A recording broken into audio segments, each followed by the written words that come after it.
Venezuela proves the US isn't untouchable. Let me take you back to July 29, 2024, a date that, at first glance, might have seemed like just another chaotic news cycle in an already overheated geopolitical summer. That was the day Venezuela's President Nicolas Maduro announced the seizure of a US-owned oil rig in the Orinoco Belt, the heart of the country's vast crude reserves. The official statement from Caracas was, "This is a sovereign act of recovery against imperialist theft." The White House, predictably, condemned it as illegal expropriation and vowed swift consequences. The media dutifully reported it as another chapter in Venezuela's long decline, a rogue state lashing out in desperation. But here's what they didn't tell: this wasn't just about an oil rig. This was the sound of a multipolar world pushing back against American hegemony, and for the first time in decades, the US didn't have a good answer. I've spent the last 30 years studying the mechanics of great power competition, from the fall of the Soviet Union to the rise of China, from the wars in Iraq and Afghanistan to the quiet but relentless action of Russian and Chinese influence in what Washington still insists on calling its backyard. And what I saw in Venezuela last month wasn't just another crisis. It was a stress test for American power, and the result should worry anyone who still believes the US can dictate terms to the world unchallenged. Let me explain why. The official what they want you to believe. If you followed the coverage in the New York Times, the Washington Post, or the usual cable news outlets, here's the story: Venezuela, a failed state run by a corrupt autocrat, is once again thumbing its nose at the international community. Maduro, facing crushing sanctions and a collapsing economy, has resorted to seizing American assets to shore up his regime. The US, as the global guarantor of property rights and the rule of law, has no choice but to respond, perhaps with more sanctions, maybe a naval blockade, or even targeted military strikes to restore order. The message is this is a test of American resolve, and backing down would embolden dictators everywhere. The numbers seem to support this. Venezuela's economy is in freefall. GDP has contracted by 75% since 2013, inflation hit 280,000% in 2018, and over 7 million people have fled the country. The US has imposed sanctions on Venezuela's oil sector since 2019, cutting off its primary source of revenue. The State Department calls Maduro a dictator who stole the 2018 election, and the Biden administration has maintained the Trump-era policy of recognizing opposition leader Juan Guaidó as the country's legitimate president, a position that, by 2024, has become increasingly farcical as Guaidó's political movement has collapsed. The official line is that the US is acting out of defending democracy, protecting American businesses, and upholding the international order. And if you squint, it's easy to see why this narrative holds water. After all, Maduro is an authoritarian. Venezuela is a basket case. And the US does have a long history of intervening in Latin America when its interests are threatened. But there's a problem with this narrative. It's not just incomplete, it's actively misleading. Because what's happening in Venezuela isn't just about Maduro. It's about something much: the unraveling of American dominance in its own hemisphere, and the rise of a new geopolitical reality where the US is no longer the sole arbiter of global affairs. Deconstructing the hidden reality. Let's start with the oil rig seizure itself. The asset in question, owned by the US firm Helmerich & Payne, wasn't just some random target. It was one of the last major American holdings in Venezuela's oil sector, a sector that, until recently, was dominated by US and European commies. The Orinoco Belt is home to the world's largest proven oil reserves, bigger than Saudi Arabia's. And for decades, American firms like ExxonMobil and Chevron have treated Venezuela as their personal drilling playground. But here's the US sanctions regime, far from weakening Maduro, has strengthened him. How? By forcing Venezuela to pivot toward China and Russia. Since 2019, Beijing has loaned Caracas over $60 billion, much of it repaid in oil. Moscow has sent military advisors, Wagner Group mercenaries, and even nuclear-capable bombers on training exercises in Venezuela. And Iran, yes, Iran has become a key supplier of gasoline and technical expertise to keep Venezuela's refineries running. The data doesn't support the idea that sanctions are working. Maduro is still in power. Venezuela's oil production, while down from its peak, has stabilized at around 800,000 barrels per day, enough to keep the regime afloat, especially with Chinese and Russian help. And the seizure of the oil rig? That wasn't an act of desperation. It was a calculated move, one that sent a message to you can't touch us anymore. Now, let me be I'm not defending Maduro. His government is corrupt, repressive, and economically incompetent. But what's really happening here is that Venezuela has become a proxy battleground in a much larger struggle, one where the US is no longer the only player that matters. And that's where the story gets interesting. The broader geopolitical chessboard. To understand why Venezuela matters, you have to out. The US has spent the last 30 years operating under the assumption that it can shape the world in its image, a doctrine scholars call liberal hegemony. The idea is spread democracy, free markets, and American military power, and the world will naturally align with Washington's interests. But this strategy has a fatal: it assumes that other great powers will passively accept American dominance. They won't. Russia and China have spent the last 2 decades systematically undermining US influence in what they see as their near abroad. For Russia, that means Eastern Europe and the former Soviet states. For China, it's the South China Sea and the Global South. But both have also made a concerted push into Latin America, a region that, for most of the 20th century, was firmly in Washington's sphere of influence. Venezuela is the perfect case study. Since 2005, China has invested over $200 billion in Latin America, much of it in energy and infrastructure. Russia has sold billions in arms to Venezuela, Nicaragua, and Bolivia, and has even conducted joint military exercises with Venezuela in the Caribbean. And both countries have used Venezuela as a testing ground for their own financial systems. Russia's Mir payment network and China's digital yuan are now being used in Venezuela to bypass US sanctions. This isn't just about oil. It's about dollar dominance. The US has weaponized the dollar for decades, using sanctions to punish adversaries from Iran to Russia. But what happens when countries start trading in other currencies? What happens when they build alternative payment systems? That's exactly what's happening in Venezuela. And if it succeeds there, it will spread. The US knows this. But it's trapped in a paradox. Every time it tightens the screws on Venezuela, it pushes Maduro closer to Moscow and Beijing. And every time it does that, it weakens its own position in the long run. This is the new Cold War, but with a twist. Unlike the 20th century, where the US and USSR divided the world into clear blocks, today's competition is asymmetric.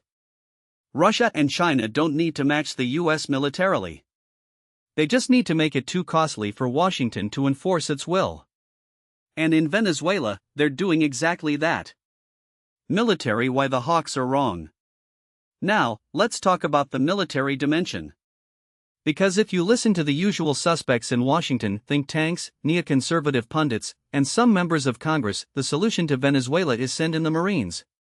They'll point to past interventions: AMA in 1989, Grenada in 1983, even the Bay of Pigs in 1961, as proof that the US can quickly and decisively remove a Latin American leader it doesn't like. And they'll argue that Venezuela is low-hanging: a weak military, a collapsed economy, and a population that, in theory, would welcome American intervention. But here's where the hawks are dangerously naive. First, Venezuela's military is not the same as AMA's or Grenada's. It's a battle-hardened force that has spent the last decade preparing for a US invasion. The Russians have trained them. The Iranians have supplied them with drones. And the Chinese have provided them with advanced radar and missile systems. A US invasion wouldn't be a cakewalk, it would be a bloody, protracted conflict, one that would make Iraq look like a skirmish. Second, the geopolitical blowback would be catastrophic. Russia has already warned that any US military action in Venezuela would be met with a symmetrical response. What does that mean? It could mean cyber attacks on US infrastructure. It could mean Russian troops in Cuba or Nicaragua. It could mean a new missile crisis in the Caribbean. And China? Beijing has made it clear that it sees Latin America as part of its Belt and Road Initiative. A US invasion would be seen as a direct challenge to Chinese interests, and China has ways of making the US pay, from economic retaliation to military support for Venezuela. Third, there's the domestic cost. The American public is exhausted by forever wars. After Afghanistan and Iraq, the idea of another regime change operation, especially one with no clear exit strategy, is a non-starter. Even if the Biden administration wanted to intervene, Congress would never approve it. And if the U.S. tried to act unilaterally, it would trigger a constitutional crisis. So no, the military option isn't on the table. And that's precisely why Venezuela is such a problem, for it has no good options. The domestic political game. But let's not pretend this is just about grand strategy. There's a domestic angle here too, one that explains why the U.S. response to Venezuela has been so inconsistent. Florida. I've said it before, and I'll say it: Florida is the most important state in U.S. foreign policy. And in Florida, Venezuela isn't just a geopolitical issue, it's a voting issue. The state is home to over 300,000 Venezuelan exiles, many of whom fled Maduro's regime and now form a powerful political bloc. They vote. They donate. And they hate Maduro. This creates a perverse incentive structure. Every time a U.S. president wants to win Florida, they have to take a hard line on Venezuela. Trump did it. Biden did it. And in 2024, with the election looming, the pressure is only intensifying. But here's the hardline: policies don't work.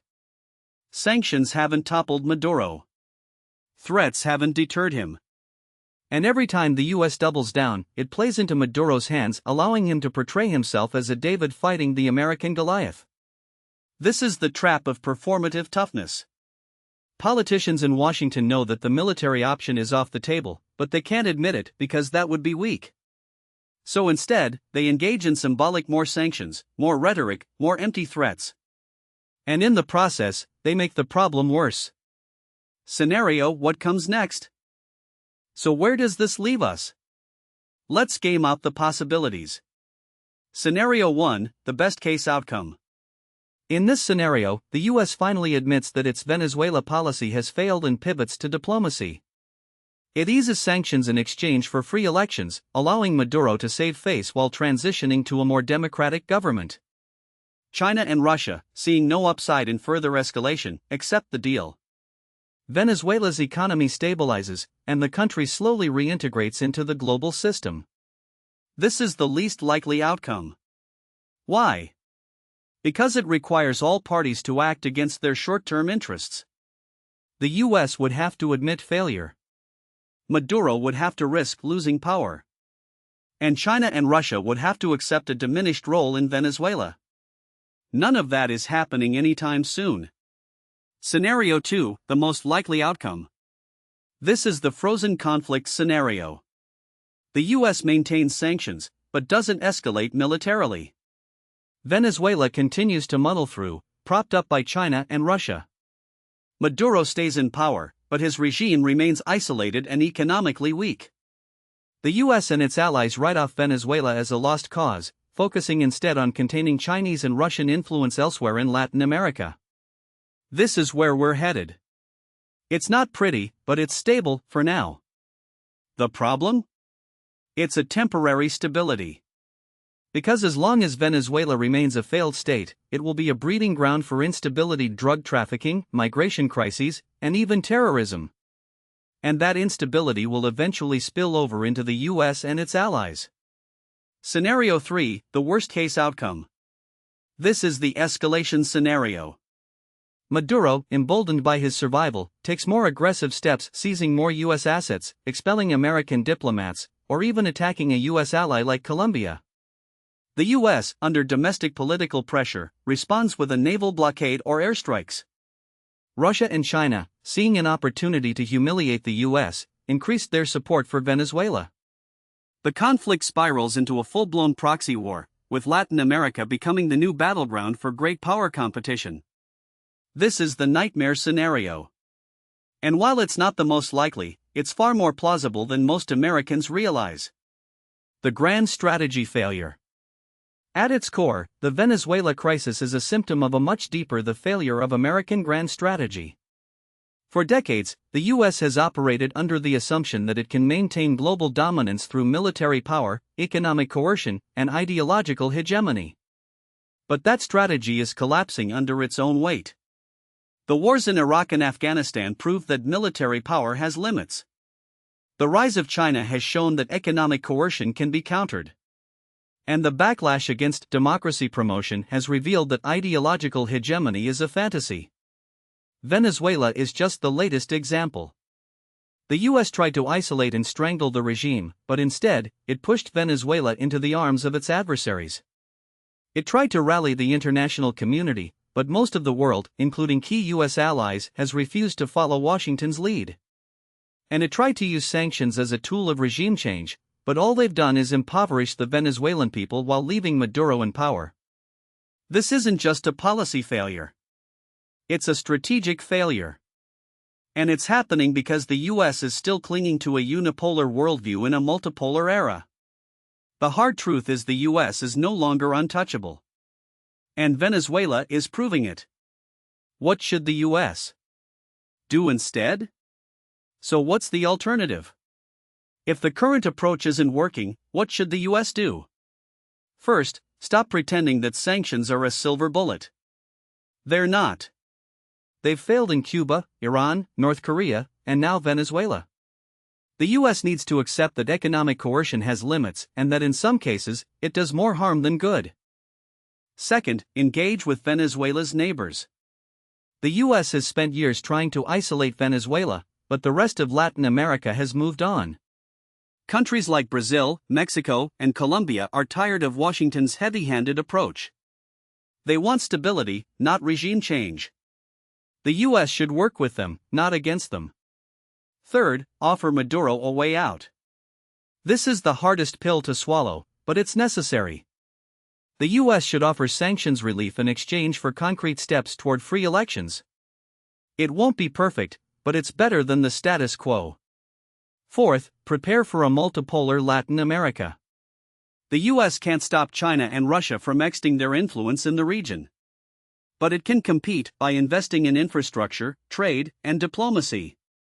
The goal shouldn't be to exclude China and Russia, but to outcompete them. This isn't about appeasement. It's about realism. And right now, the US is anything but realistic. The bigger lesson: Venezuela isn't just a crisis.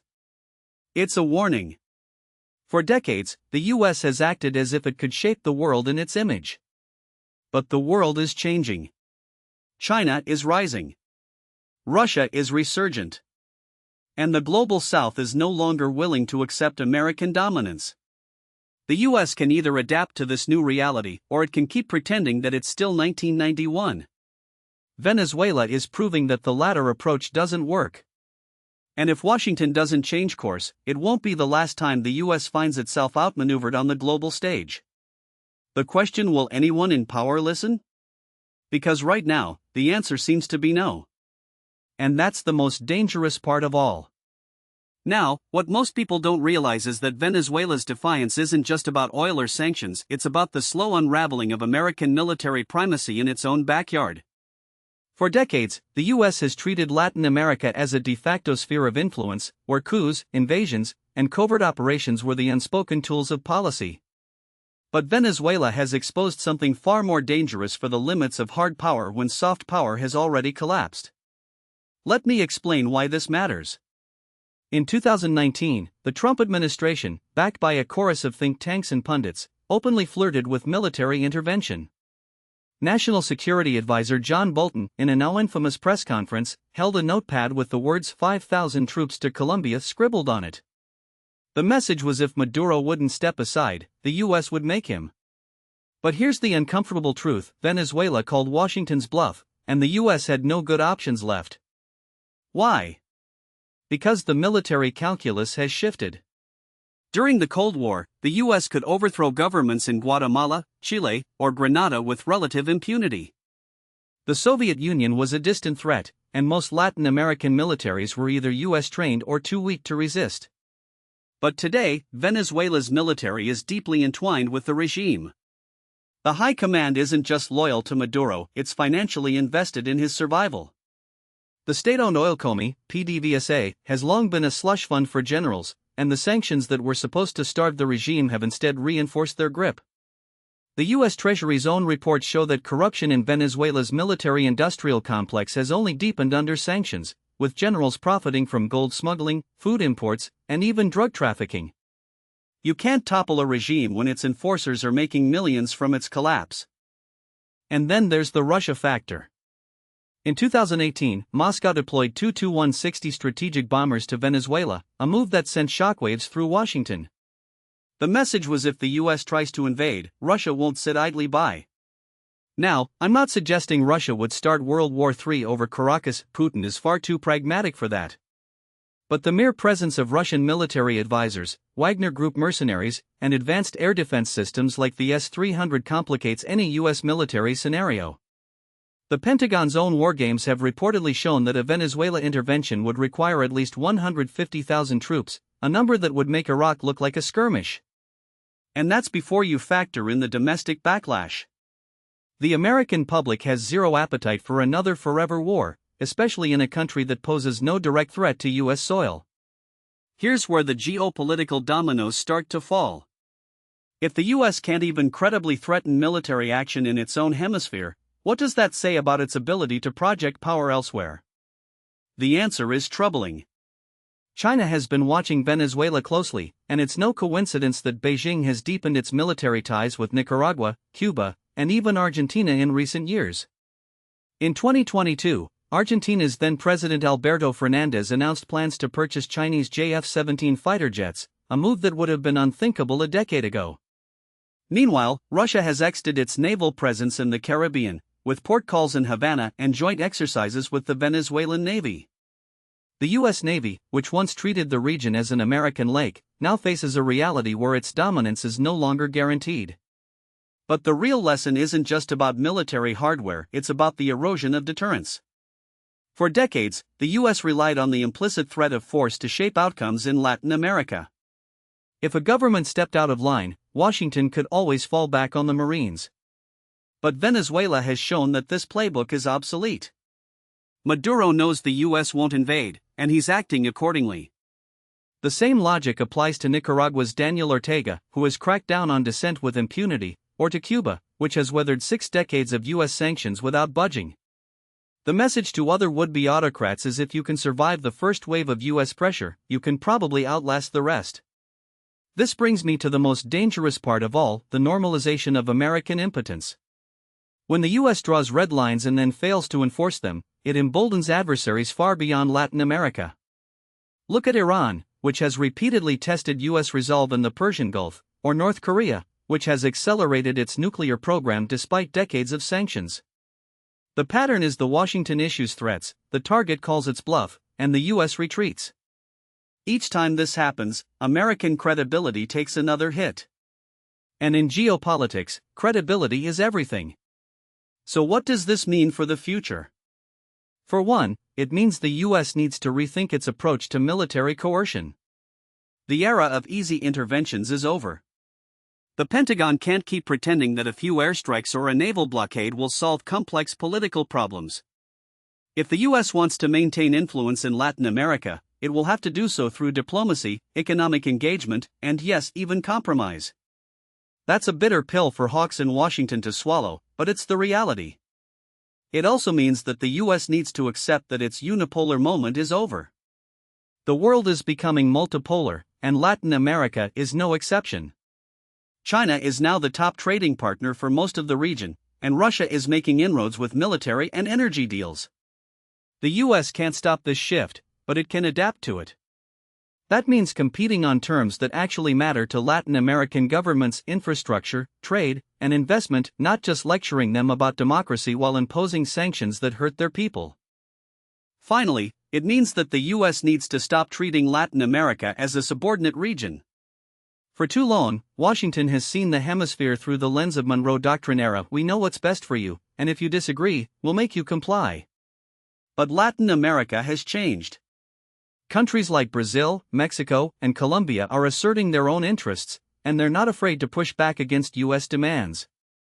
The U.S. can either work with them as partners or watch as they drift further into the orbit of China and Russia. Venezuela isn't just a crisis, it's a symptom of a larger shift. The U.S. is no longer untouchable, and the sooner Washington accepts that, the better. The alternative is a world where American power is increasingly irrelevant, where adversaries grow bolder, and where the US finds itself on the wrong side of history. Again. Now, what most people don't realize is that this shift isn't just happening on the international stage, it's playing out in the domestic politics of the United States itself, and that's where things get really interesting. Because if you want to understand why Washington keeps doubling down on failed policies in Venezuela, you have to look at the internal fractures shaping US foreign policy. And right now, those fractures are widening. Let me explain why this matters. The Venezuela crisis has become a political football in the US, and not in the way you might think. It's not just about Republicans versus Democrats, though that's part of it. It's about the deepening divide between the foreign policy establishment and the American public, a divide that's been papered over for decades but is now impossible to ignore. Take the 2020 election, for example. When Bernie Sanders suggested that the US should rethink its approach to Venezuela, including sanctions, he was met with a firestorm of criticism from both sides of the aisle. The Washington Post called his remarks dangerous, while Marco Rubio accused him of parroting Maduro's propaganda.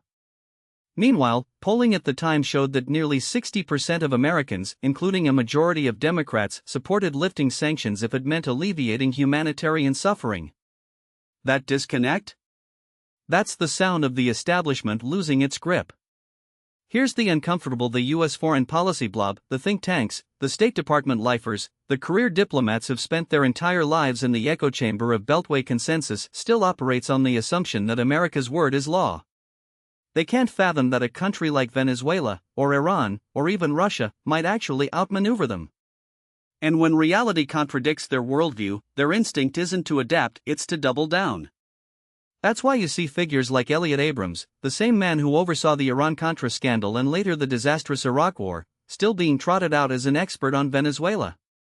It's not about competence, it's about institutional inertia. The establishment would rather cling to the myth of American omnipotence than admit that their playbook is obsolete. But here's where it gets even more complicated. The domestic political dimensions of the Venezuela crisis aren't just about ideology, they're about money. And I don't mean the kind of money that gets talked about in congressional hearings. I mean the quiet, structural, the defense contracts, the lobbying firms, the revolving door between government and the private sector that keeps the sanctions industrial complex humming. Take the case of the U.S. oil industry. For years, American energy commies have been salivating at the idea of getting their hands on Venezuela's vast oil reserves. But instead of pushing for a diplomatic solution that might actually open up those markets, they've lobbied for sanctions that keep Venezuelan oil off the global market because that drives up prices for U.S. producers. It's a classic case of short-term greed trumping long-term strategy. And the American people? They're the ones paying the price at the pump. Now, let's talk about the 2024 election, because that's where this all comes to a head. The Biden administration has been walking a tightrope on Venezuela. On one hand, they've kept the Trump-era sanctions in place, even as the humanitarian crisis worsens. On the other, they've made a few half-hearted gestures toward diplomacy, like the temporary easing of sanctions in exchange for electoral guarantees in 2023. But here's the: neither approach is working. The sanctions aren't toppling Maduro, and the diplomatic overtures aren't convincing anyone in Caracas that the US is serious about engagement. So why keep doing it? Because the alternative, admitting that the policy has failed, would be political suicide in Washington. That's where the Republicans come in. For the GOP, Venezuela isn't about policy, it's about culture war. Figures like Ted Cruz and Ron DeSantis have turned opposition to Maduro into a litmus test for conservative purity, framing any attempt at diplomacy as appeasement. It's the same playbook they used with Cuba, Iran, and North. Take a complex geopolitical issue, reduce it to a binary choice between standing up to dictators and surrendering to socialism, and then use it to rally the base. The problem is, this approach doesn't just fail to solve the problem, it makes it worse. Because every time the US tightens the screws, Maduro digs in deeper, and the Venezuelan people suffer more. But in the short term, it's great for fundraising. So what happens next? Let me lay out a few scenarios. The most likely one is that the US continues its current maintaining sanctions, issuing occasional threats, and hoping that anything changes in Caracas. It's the path of least resistance, and in Washington, that's often the path of choice. But there are two wildcards that could upend this status quo. The first is the 2024 election. If Trump wins, we could see a dramatic shift in U.S. policy toward Venezuela. Trump has a history of admiring strongmen, and he's shown little interest in the kind of ideological crusades that animate figures like Marco Rubio. In 2020, he reportedly considered meeting with Maduro if it meant securing a deal on oil. If he's re-elected, we could see a full-throttle push for negotiations, driven not by principle but by the same transactional mindset that defined his first term. That might actually open the door to a diplomatic breakthrough, but it would come at the cost of further eroding U.S. credibility on human rights and democracy. The second wildcard is the Venezuelan opposition. For years, the U.S. has pinned its hopes on figures like Juan Guaidó, the self-declared interim president who was recognized by Washington but never gained traction inside Venezuela. But Guaidó's star has faded, and the opposition is fracturing. If a new, more credible leader emerges, someone who can unite the anti-Maduro forces and offer a real alternative, it could force the U.S. to rethink its approach. But that's a big if. The opposition's biggest problem isn't just Maduro, it's the fact that after years of economic collapse, many Venezuelans have lost faith in all political leaders, including those who oppose the government. Here's the bottom: the U.S. is stuck in a policy loop on Venezuela, and the longer it stays there, the worse things get. The establishment keeps insisting that if they just apply enough pressure, Maduro will fall. But that's not how power works in the 21st century. Regimes like Maduro's don't collapse under sanctions, they adapt. They find new patrons, new markets, new ways to survive. And in the meantime, the people who suffer are the ones Washington claims to be helping. The real question isn't whether the U.S. can topple Maduro. It's whether Washington is capable of learning from its mistakes. And right now, the signs aren't encouraging. The foreign policy blob is still in denial, the political class is still playing games, and the American people are still paying the price. Venezuela isn't just a foreign policy failure, it's a domestic one, too. And until the U.S. reckons with that, it's going to keep losing. Now, what most people don't realize is that Venezuela isn't just a cautionary tale about U.S. foreign policy, it's a preview of what's coming. The world is moving toward a multipolar order, and Washington's reflexive assumption that it can dictate outcomes through economic coercion and diplomatic posturing is becoming increasingly untenable. The Biden administration's recent backtracking on sanctions, lifting some in exchange for Maduro's promise of fairer elections, only to reimpose them when he reneged, isn't just a tactical blunder. It's a symptom of a deeper strategic confusion, one that treats sanctions as a tool of punishment rather than a means of leverage. And when the tool doesn't work, the establishment's instinct isn't to question the tool, it's to double down. Let me explain why this matters beyond Caracas. The U.S. has spent the last 3 decades acting as if its economic dominance was a permanent feature of the global system, not a historical anomaly. The dollar's reserve status, the reach of U.S. financial institutions, the ability to freeze assets and cut off access to SWIFT, these were treated as unassailable advantages. But Venezuela, along with Iran, Russia, and even China, has spent the last decade quietly building workarounds. The petro-yuan, the action of alternative payment systems like CIPS, the rise of cryptocurrencies and barter trade, these aren't just niche experiments. They're early drafts of a post-dollar world. And every time the U.S. weaponizes its financial system, it accelerates that transition. Here's the uncomfortable: the U.S. isn't just losing influence in Venezuela. It's losing the ability to shape outcomes through coercion alone. That doesn't mean America is in decline, far from it. But it does mean that the old playbook is obsolete. The question isn't whether the U.S. can still project power. It's whether it can adapt to a world where power is no longer a one-way street.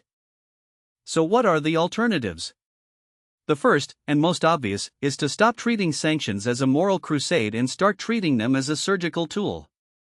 That means setting clear, achievable objectives like securing the release of political prisoners or ensuring free elections, and being willing to lift pressure when those goals are met. It also means recognizing that sanctions have a shelf life. After a certain point, they stop hurting the regime and start hurting the population, which only strengthens the narrative that the U.S. is the real enemy. The Obama administration understood this when it negotiated the Iran nuclear deal. The Trump and Biden teams, by contrast, have treated sanctions as an end in themselves. The second alternative is to rethink the role of diplomacy. For years, the U.S. has insisted that talking to Maduro is a concession, not a strategy. But diplomacy isn't about rewarding bad behavior, it's about managing it. The U.S. negotiated with the Soviet Union during the Cold War, with China after Tiananmen, with North Korea despite its nuclear program. In each case, the goal wasn't to endorse the regime but to prevent worse outcomes. Venezuela is no different. If the U.S. wants to see real change, it needs to engage with the factions inside the government that have a stake in stability, not just the opposition. That means talking to the military, to the business elites, to the regional governors who are tired of Maduro's mismanagement but don't want to see the country collapse. It's messy, it's transactional, and it's not pretty. But it's how geopolitics actually works. The third alternative is to accept that the U.S. can't fix Venezuela alone. The real power brokers in Caracas aren't in Washington, they're in Beijing, Moscow, and Tehran. China has lent Venezuela over $60 billion since 2007, much of it secured against oil.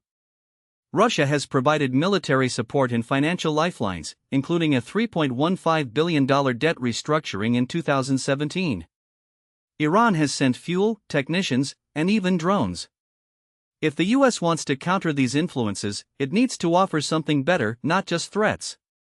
That could mean investment guarantees, debt relief, or even a phased lifting of sanctions in exchange for concrete reforms. But it also means working with allies who have more leverage in Caracas than Washington does. Colombia, Brazil, and Mexico all have deep economic ties to Venezuela. If the U.S. wants to isolate Maduro, it needs to convince these countries to do the same. And that won't happen as long as Washington's approach is seen as punitive rather than constructive. The final alternative, and the hardest one for the U.S. to swallow, is to accept that some outcomes are beyond its control. Venezuela's crisis is the result of decades of corruption, mismanagement, and ideological extremism. The U.S. didn't create those problems, but it also can't solve them. The best it can do is contain the fallout, preventing a mass exodus that destabilizes the region, keeping Venezuela from becoming a full-fledged narco-state, and ensuring that the country doesn't become a permanent client of America's adversaries. That's not a failure of U.S. power. It's a recognition of its limits. Now, I can already hear the objections. But if we negotiate with Maduro, we're legitimizing him. If we lift sanctions, we're rewarding dictatorship. Those arguments aren't wrong, they're just incomplete. The reality is that the U.S. has been legitimizing Maduro for years, not by talking to him, but by failing to offer a viable alternative. And as for rewards, the current approach has already rewarded him with survival. The question isn't whether to reward him, it's whether to reward him for something useful. The deeper issue here is that the U.S. foreign policy establishment still operates on the assumption that the world should conform to American preferences. But the 21st century isn't about conformity, it's about competition. And in that competition, the U.S. is still the strongest player, but it's no longer the only one. Venezuela proves that. So does Iran, Russia, and even China. The countries that adapt to this reality will thrive. The ones that don't will keep losing. I'll leave you with in 2015, when the Obama administration began secret negotiations with Cuba, the backlash was immediate.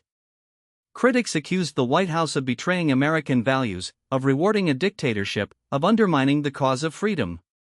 But those negotiations led to the release of political prisoners, the reopening of embassies, and a thaw in relations that, for all its flaws, was a net positive for both countries.